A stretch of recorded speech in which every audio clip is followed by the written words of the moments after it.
лека нож гранушки и да не ми надуваш Азиз в 3 сутринта. Чули? Боже, тая жена ще ми умори. Вече много ми се спи. A few moments later. Този път, заклевам се, не съм нахувала с злом в къщата на мистер Сланинка рано сутрин.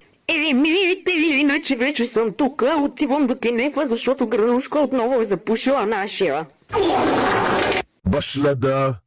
Здравейте, приятели! Аз съм черната пантера от Шуменското блато и дойдох тук, защото хората там искат да ме изядат. Така де, мяу. Изобщо не знам какво се случва, преди малко някой пусна и Азис, като цяло съм много оплашена. Сега пък защо не мога да мърдам? Здравей, пращчо! Я по-спокойно, мамка му не мога да бягам. Помощ!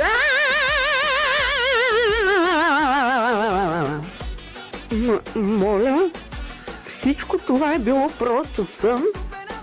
Я чакай малко, тогава защо все още чувам Азис? Бабо! Аз казах ли ти нещо?